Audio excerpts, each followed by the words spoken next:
Greetings, I'm Jenny, aged 27. 3 years back, I tied the knot with Hugo, the most remarkable person I've ever met. He's a delightful goofball, overflowing with kindness and compassion, making each day feel extraordinary. Regrettably, the same sentiment doesn't extend to his mother, Maria, also known as my mother-in-law. For reasons unknown, Maria has harbored animosity toward me since day one, a sentiment I comprehend. After all, Hugo is her cherished son, and she's merely safeguarding his interests. However, I firmly believe she sometimes crosses the line. Maria has a knack for subtle injustices that seem innocent but are actually calculated to incite frustration, painting you as the unreasonable one. We all have encountered someone like her. Unfortunately, she happens to be my mother-in-law. I was brought up differently. I'm inclined to call out nonsense and rarely hold back. Perhaps that's what drew Hugo to me. Our contrasting personalities attracting each other, as they say. Having studied psychology, I can discern Maria's ill intentions. Our dominant personalities clash, which likely led to her first words to me. Jenny, don't you think it's time to stop eating so much? The table fell silent, stunned. Mortification painted my face pale as Hugo Kyle, my father-in-law, and Maria's son, reacted. Hugo, though embarrassed, admonished his mother. Mom, that's terrible to say. Jenny can eat as she pleases. Maria backpedaled, claiming concern for my well-being, citing old photos where I appeared better. Despite my embarrassment morphing into irritation, I kept calm, not wanting to cause a scene during our initial meeting. I graciously accepted her unsolicited advice. As time passed, such incidents increased in frequency and intensity. Despite bonding with everyone, Maria remained the sole dissenter, her disdain unfounded. Even Hugo's childhood friend, Kirak, embraced me. Yet Maria persisted, even on my wedding day, behaving like a bridezilla, trying to undermine me. No, her hair should be in an updo like mine was. But you look so ugly. Maria's antics persisted, but amid the turmoil, I cherished the love and acceptance from the rest of Hugo's family. The gasps from the bridal party were audible, yet I found myself, unsurprised, having grown accustomed to such situations. In an attempt to rectify her words, my mother-in-law hastily backtracked. Oh no, darling, that's not what I meant. You have the potential to look so much better. I see a lot of myself in Jenny. She's a bright young woman. Despite looking better at her age, I'd like to say she's beautiful in her own way.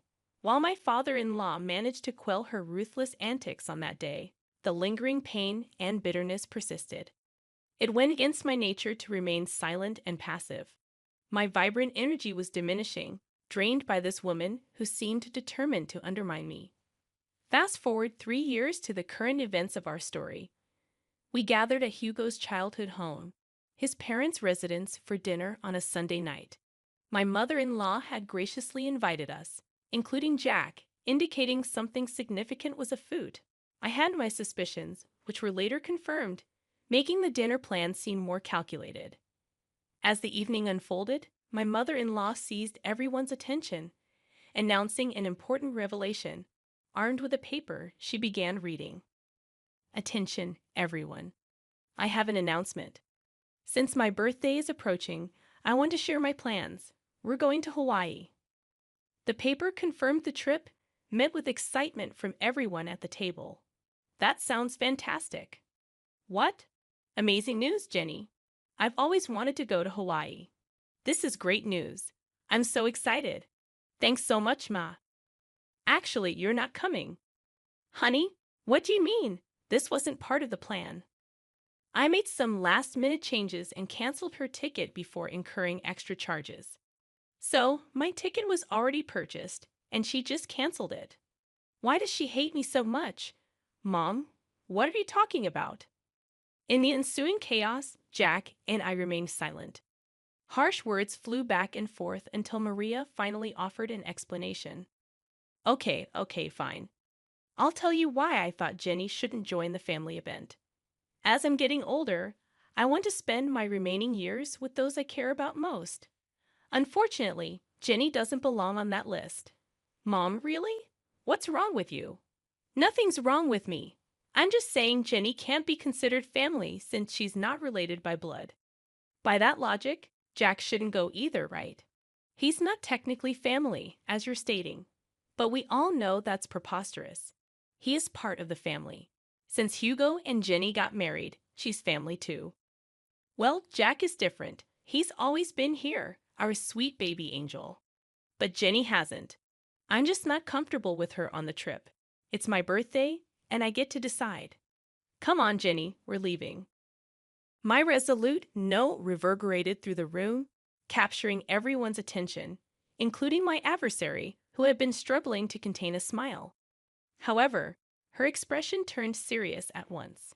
Maria, it's been evident from the start that you harbor disdain toward me. For 3 years, I've endured your unbearable behavior. Do you think we're blind to your actions? Do you believe we don't see your narcissism? Watch your tone, young lady. Remember, you're in my house. And it won't be for much longer. In fact, I'm about to leave. But before I go, there's something I need to say. I addressed my beloved husband, whose eyes burned with anger as he looked at his mother. Darling, I love you completely, and I've tried to weather this storm for so long. But it's clear now that your mother will never embrace me into this family, no matter how hard I try or how often I hold my tongue. She'll always find fault with me. You should go on this trip. You can't miss it. Despite her quirks, she's still your mother, and you love her, and she loves you. So go. Don't worry about me. I'll manage. Turning to my mother-in-law, who appeared stunned by my words, I continued. And as for you, unfortunately for you, I'm in love with your son, and I'm not going anywhere. You might think you can push me out, but I'm here to stay. Even in Hawaii, you'll be thinking of me because, let's be honest, I think you're fixated on me. How dare you? I ought to slap you right now. I'm not done. You're fixated on me, obsessed with tearing me down. And I can't fathom why when all I've done is extend kindness and patience, even when you didn't deserve it. But enough is enough. If you don't want me in Hawaii or consider me part of the family, fine. But I will always be here.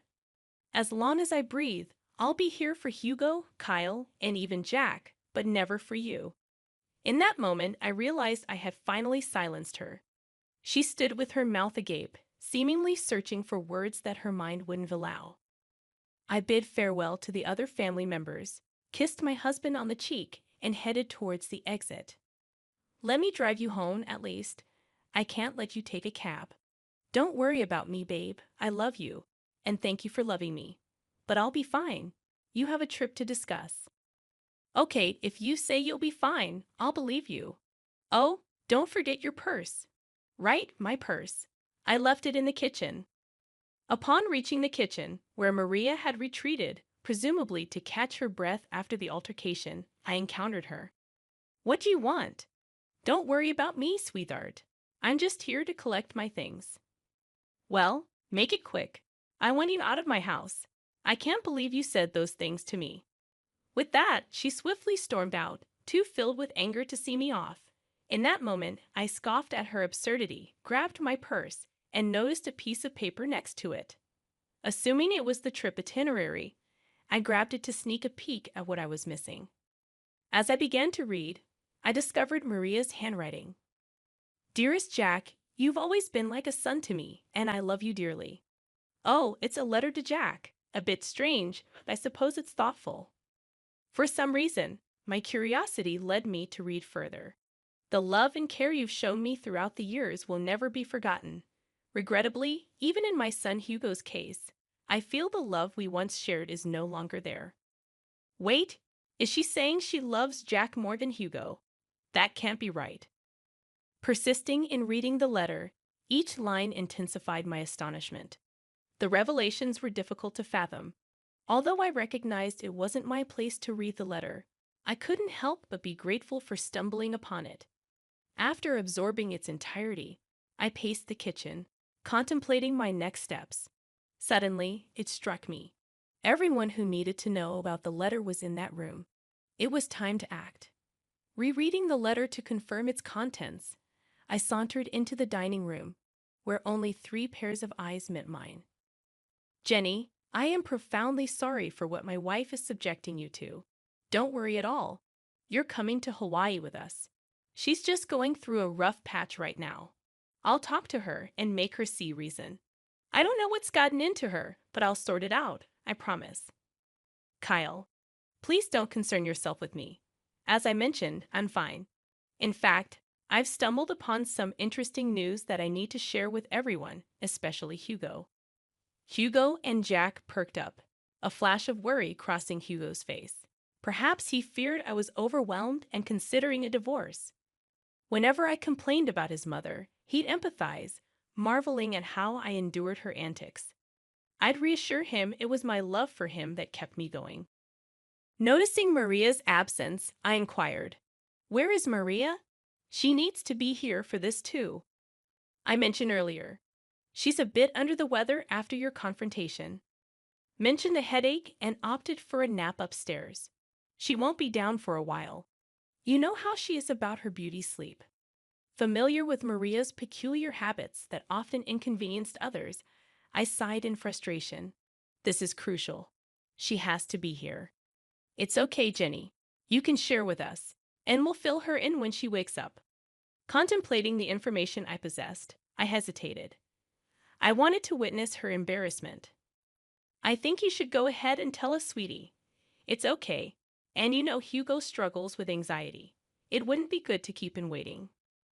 True. Hugo's anxiety could escalate quickly, and I observed him beginning to fidget in anticipation. All right, I'll share with you what I found. While I was in the kitchen, gathering my purse and preparing to leave, I stumbled upon something intriguing that I believe you all need to know about. Retrieving the paper I found, I began to read aloud. It reads, "Dearest Jack, you know that you have always been like a son to me, and you know that I love you dearly. And the love and care you have shown for me throughout the years will never be forgotten. I hate to admit it, but even when it comes to my son Hugo, I feel as though the love we once shared is no longer there. Hugo and I just don't see eye to eye like we used to, and honestly, I think it's because of Jenny. Ever since he married that girl, he no longer has time for me. He doesn't love me, and therefore, I don't think I love him. I love you, and you are my son. With that being said, I want to let you know that I am going to update my will so that you inherit all of my belongings and not Hugo. I know it might hurt him, but honestly, at this point, I don't care. It's that wretched Jenny girl. She's the one who has poisoned my love for him. I hope you receive this letter well. The reason why I didn't want to approach you about it in person is that, and it pains me to admit this, I couldn't risk seeing the rejection on your face. I know you love Hugo like he's your brother, and most likely you won't approve. But I don't care. I'm giving you everything: the money, the house, the cars, and even my small businesses. They're all yours, whether you like it or not. If you want to talk about this further, please call me, and we can discuss it. I look forward to hearing your response. I will love you forever and always, your second mom."